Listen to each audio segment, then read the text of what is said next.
Se dice que usted descubrió Veladero. ¿Nos podría contar así brevemente cómo es esa historia?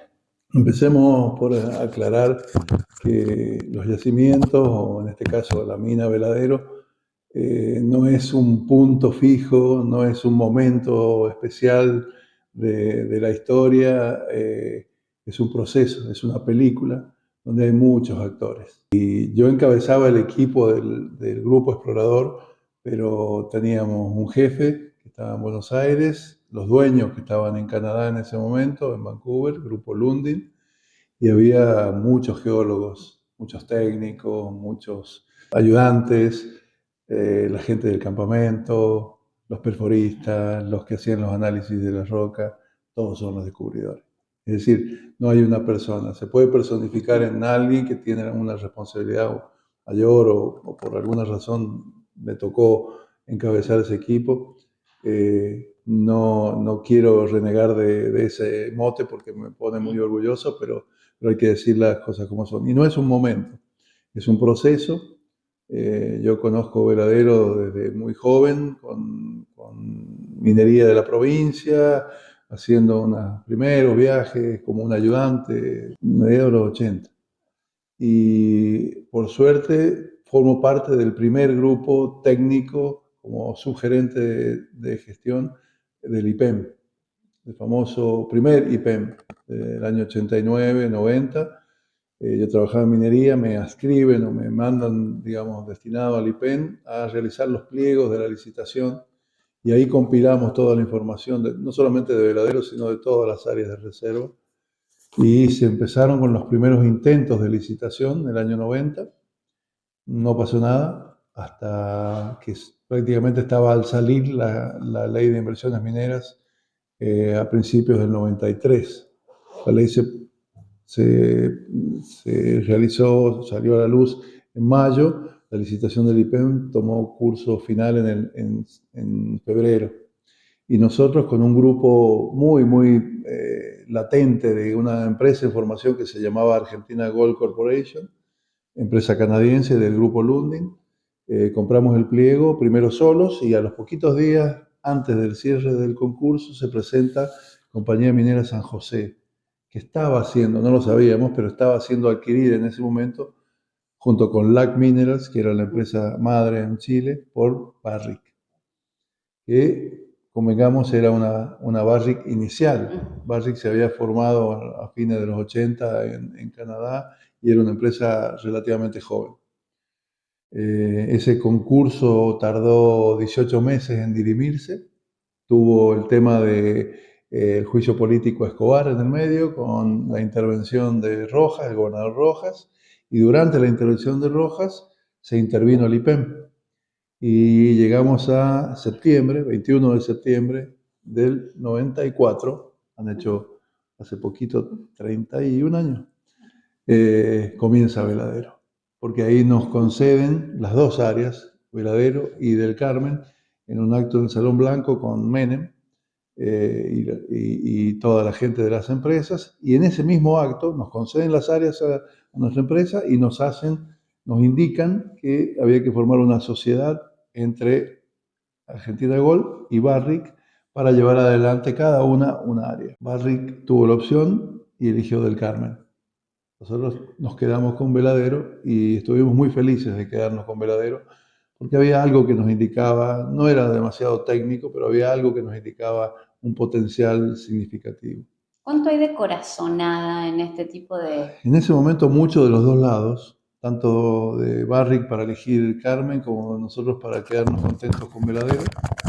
Tan contentos estábamos con Veladero que aceptamos que Barrick fuera socio al 60-40, nosotros 60, ellos 40, ellos aportaban el 40, y tan contento estaba Barrick de quedarse con Del Carmen que nosotros no aportábamos el 40 del Carmen, quedaba ellos aportando el 100.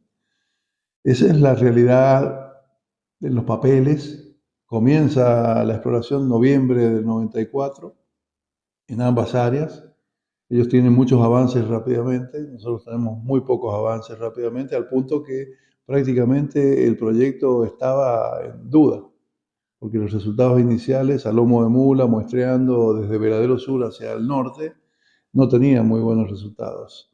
Los tuvimos que defender bastante, tuvimos que defender, no digo con uñas y dientes, pero bastante intensamente porque competíamos con otros proyectos que se llevaban mayor capital de inversión. Por suerte, lo seguimos y a principios del 95, en Veladero Norte, el sector donde está el proyecto hoy, empezaron a haber algunos resultados, empezamos a cambiar los mapas originales que teníamos como base, habían errores en esos mapas, la geología de algunos sectores no era lo que estaba mapeado, sino que era diferente, por suerte era mejor. A fines de la temporada del 95 tuvimos el primer descubrimiento, el primer hallazgo significativo en un lugar que está ubicado en el costado del cerro del río Potrerillos, el costado del cerro de Veladero. Hoy ya no existe ese sector, fue explotado y luego tapado con breras. Se encontró un cerrito muy chiquito que denominamos Brecha Agostina. Agostina es el nombre de mi hija mayor y es el nombre de la hija mayor del licenciado Roberto Luna, que hoy trabaja en el Ministerio de Minería, que fue el primer geólogo que llegó a ese lugar a muestrear y tuvimos la suerte de que sus primeros resultados fueron muy buenos. Un compañero que ya no está, que lamentablemente falleció, era un técnico, apellido Ortiz, y bueno, en homenaje a esa memoria de ese lugar, se creó el primer prospecto realmente mineralizado y a partir de ahí comenzamos ya una secuencia de perforaciones y bueno, ya de vino hasta, fíjate vos, casi el invierno del 97, Sí. mayo del 97, en medio de las primeras tormentas de un año del Niño, con fuertes nevadas, donde se produce, entre comillas, el descubrimiento formal del proyecto, pozo número 55, en Filo Federico, donde se prueba y desde el este, donde estaba Agostina, pasamos al otro lugar, a Filo Mario, que es el extremo oeste del proyecto, y teníamos resultados en los dos lados. Y nos faltaba ese pozo que confirmara el centro mineralizado y ese era el área de Filo Federico. Ese fue el pozo 55 que se reportó prácticamente en julio del 97, justo, mirá qué suerte, cuando había habido un gran fraude en las bolsas de valores mundiales con un proyecto en Indonesia que hizo que las bolsas del mundo se cayeran todas, las de minería, y nuestra acción, en el momento de descubrir Veladero, que valía casi $3 la acción, bajó a 30 centavos. Y nos quedamos totalmente desfinanciados de vuelta. O sea que Veladero tiene, más allá de la cuestión climática, de la altura, de los esfuerzos, tiene la pelea contra la realidad y contra la verdad de ese momento. El mercado se cayó. Y a pesar de ello, sobrevivimos, pudimos proseguir. El 98 fue un buen año, el 99 fue un año ya de consagración del modelo. Nos compró Homestake en abril del 99, después que Barrick nos había intentado comprar a fines del 98 y no pudo. Y proseguimos y después, desde abril del 99 hasta mediados del 2001, produjimos la factibilidad final y la presentamos en la bolsa de Nueva York. Y en octubre del 2001 se iba a tomar la decisión de construcción por parte de Homestake, que era la empresa más vieja del mundo en ese momento de oro.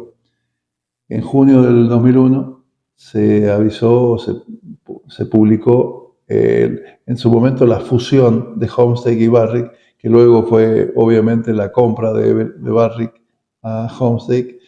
Y bueno, mi historia en ese descubrimiento, en ese proyecto, termina los primeros días del 2002 junto con los 5 presidentes en una semana y ahí empieza otra gran historia que otro día contaremos. Con todo esto que nos ha dicho, si tiene que poner en la balanza cuáles han sido los mayores desafíos, estos que acaba de relatarnos o conseguir la licencia social. Es buena pregunta, pero en aquel momento recordemos, Marcela, que nadie sabía qué era Veladero, nadie sabía lo que era la minería de gran escala. Ni en mi casa me creían que teníamos un descubrimiento de una mina de oro importante. No sabíamos la envergadura todavía. Te hablo de los primeros momentos. La licencia social, te diría que en ese momento era lo ignoto, por ahí un poco novedoso, por ahí sorpresivo. Ya nosotros en el 99, 2000 hablábamos de Veladero como la realidad minera de San Juan, porque veíamos venir. Le contábamos al gobierno, le contábamos a la gente de Iglesia, de Hacha, le hacíamos las primeras comunicaciones, lo que se llamaba participación ciudadana, que por suerte también tuvo el gusto y el lujo, ese orgullo de poder haber empezado a contar el famoso tema de cómo iba a ser la minería, empezar a integrar a la gente, llevar, qué sé yo, el Consejo de Hidráulica, llevar a las uniones vecinales, llevar a los intendentes al lugar y contarles cómo iba a ser la historia. Y eso es plantar la semillita, te diría, o haber plantado la semillita de esto que se habla hoy, de la licencia social, que nunca se consigue, Marcelo. Voy a hacer una reflexión más fuerte ahí. Se alquila, se mantiene, hay que permanentemente, es como una planta. Tenés que llevarla, tenés que guiarla, regarla, abonarla para que continúe siendo eso, y se puede perder muy rápidamente. Hoy el gobernador creo que dice algo que la confianza se pierde en kilos y se gana en gramos. Bueno, ese crecimiento de esa planta, como lo estamos comparando metafóricamente, es justamente abonarlo desde el principio con la mayor transparencia y con la mayor lucidez de ser claro en esa historia que se va diciendo, se va contando, y hacerlo simple. ¿Y qué políticos contribuyeron para fortalecer esa licencia social y otros para que, obviamente, no mantenerla, tal vez? La política, creo que lo importante de reseñar, y como corolario de estos 20 y tantos, 30 años de historia de minería, de desarrollo desde la exploración inicial, desde que nadie entendía o ni siquiera preveía lo que podía pasar, a hoy creo que lo importante a señalar es la continuidad de un modelo que se ha ido obviamente perfeccionando, que ha sido atacado, que ha sido defendido. Nos ha tocado defenderlo muchas veces ante ataques infundados, y hasta incluso, te diría, con total transparencia y honestidad, hasta críticas muy, muy constructivas que se le hicieron y que nos ayudaron a entender que había que hablar de otra manera, que había que presentar las cosas de otra forma. Y si hay algo que quiero reseñar y reforzar, es que el concepto de la defensa de la licencia o de la explicación de los proyectos no debe mezclarse con la política, nunca. A mí me encanta decir que el desarrollo de la minería es un triángulo con tres vértices muy bien marcados, donde está el Estado, la sociedad y la empresa. Cuando se cambia la posición de los vértices o cuando se confunden esas posiciones, empezamos a tener problemas. Entonces el Estado debe ser el órgano de promoción, pero fundamentalmente debe representar el órgano de control para darle transparencia a la sociedad y a la empresa para que puedan seguir haciendo esa relación bidireccional entre empresa y sociedad, que debe ser lo más transparente y lo más continua y abonada al desarrollo de ese conocimiento, para que el Estado siga siendo el promotor y el control. Cuando el Estado empieza a ser el actor de la minería, empezamos a tener algunos problemas porque la gente empieza a dudar de cuánto control ejercen sobre los proyectos o sobre las empresas. Creo que eso todo el mundo lo entiende, todo el mundo lo practica. San Juan creo que es un modelo donde podemos, entre comillas, exportar ese know-how, ese entendimiento de la situación. Y mientras tengamos eso bien claro, creo que la industria minera va a poder seguir siendo lo resiliente que necesita ser por los grandes plazos que se necesitan para que un proyecto llegue a una mina, y fundamentalmente para que le saquemos el mayor provecho social a ese proyecto dentro de la estructura de servicios, dentro de la estructura tributaria, dentro de cómo gastar esos tributos y esos impuestos en mayor desarrollo sustentable, en hacer que la minería no pase y no se sienta solamente, o que se sienta en algún sector, que la gente tenga el reflejo real de lo que significa para la sociedad toda, y que ustedes, los que están en la vidriera mirando y contando desde la perspectiva periodística, tengan todos los elementos para juzgar con corrección todo lo que se hace. En todo esto que nos ha dicho, ¿hay algo que usted cambiaría de todas estas décadas? ¿Haría distinto? Yo haría no, yo abonaría la idea de lo que te dije, que el triángulo siga con los vértices bien marcados y que nadie cambie los roles.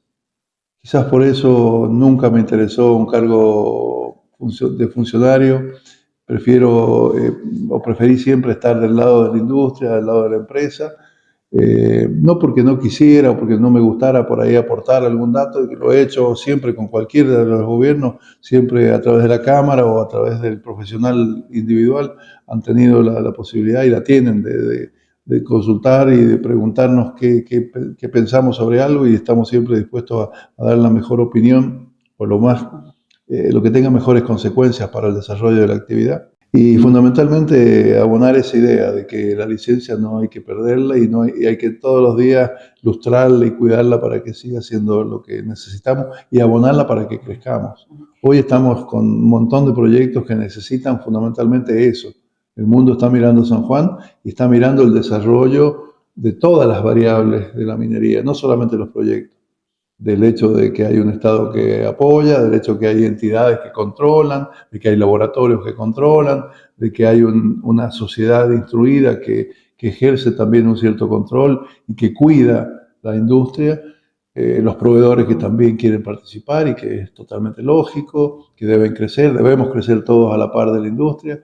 Y Dios quiera que tengamos mucha más minería para abonar justamente ese crecimiento que venimos prometiendo desde hace tanto tiempo y que mucha gente exige. ¿Y hasta ahora cree que los sanjuaninos hemos aprovechado una mina como veladero?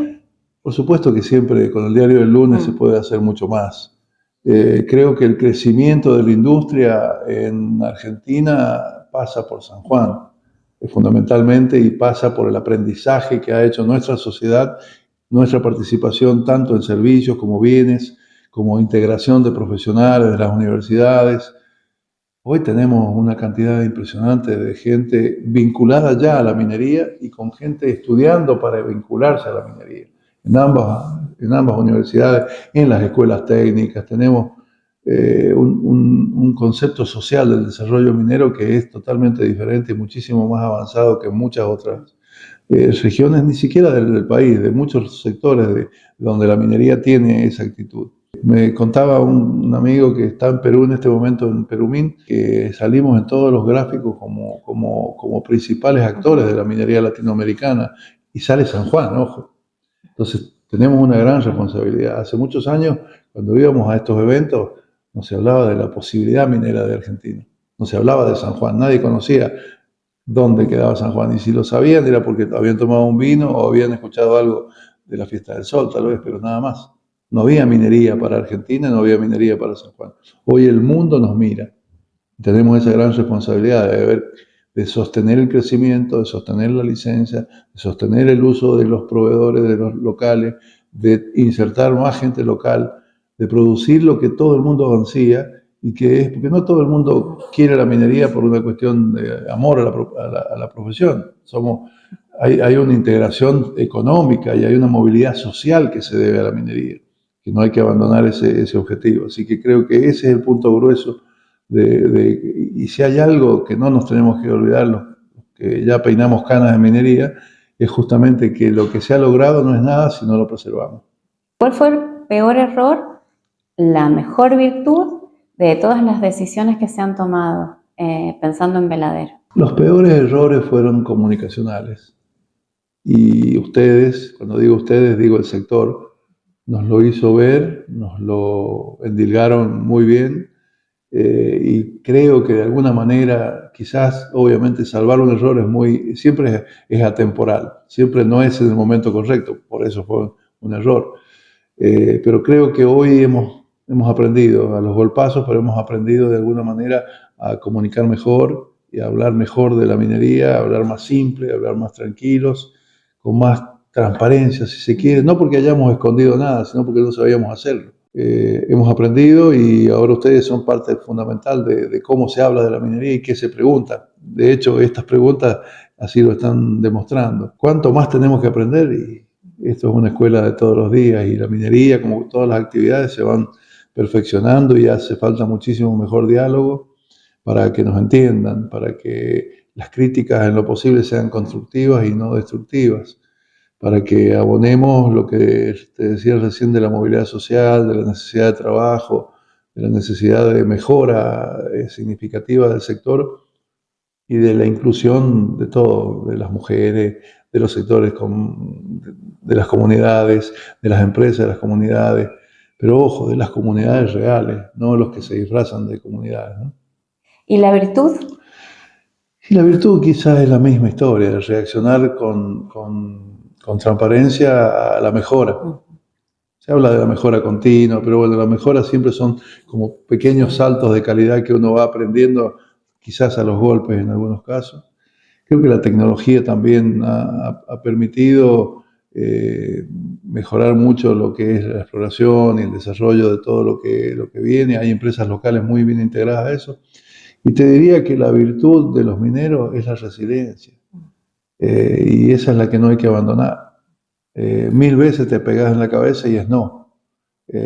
1001 quizás pegas el sí. Y eso pasa desde la prospección hasta la puesta en marcha. Todo puede salir mal, todo puede tener sus problemas, tenés que empujar. ¿Cree que Barrick y que Shandong están aprovechando al máximo el potencial geológico que tiene la zona? Buena pregunta. Creo que los últimos años han marcado un antes y un después en Barrick y en muchas otras empresas. La incorporación de Shandong se vio originalmente como una colaboración más que todo económica, pero creo que trajo un cambio o coincidentemente se dieron cambios en la estructura de Barrick. Como todas las empresas se están consolidando y se están amalgamando, creo que la única forma de que las empresas crezcan es con cambios significativos. Y Barrick cambió para mejor. Voy a hacer una propaganda porque el hecho de tener un geólogo adelante ya es un gran cambio. Porque nunca hubo un geólogo a cargo de Barrick, sino hasta Mark Bristow, que es el actual, lo que se está por ir, dicen ahora. Pero hubo un cambio significativo en su forma de trabajo, en la exploración, y creo que los resultados se están viendo. Hoy o ayer vi un artículo donde la capitalización de mercado de Barrick ha vuelto a niveles que no había tenido en los últimos años. Obviamente está el precio del oro como gran condición, pero hubo un cambio muy positivo en la empresa. El viejo Barrick no hubiese hecho lo que se ha hecho ahora. Así que, no porque critique al viejo Barrick, pero hay un cambio significativo. Lo importante es que van a venir nuevas empresas, van a venir nuevas consolidaciones de empresas, y no importa lo que pase a nivel de los mercados, lo que siempre va a pasar es el modelo argentino y el modelo sanjuanino de hacer las cosas, es el que tenemos que imponer o tratar de imponer en la gestión de los proyectos para que hagamos las cosas bien y que la sociedad no nos lo critique, o por lo menos que tengamos la menor proporción de críticas y sean muchas más virtudes que los defectos, ¿no? La vida es así. Somos todos un dechado de virtudes y defectos. En la medida que potenciemos nuestras virtudes, los defectos se van a ver menos.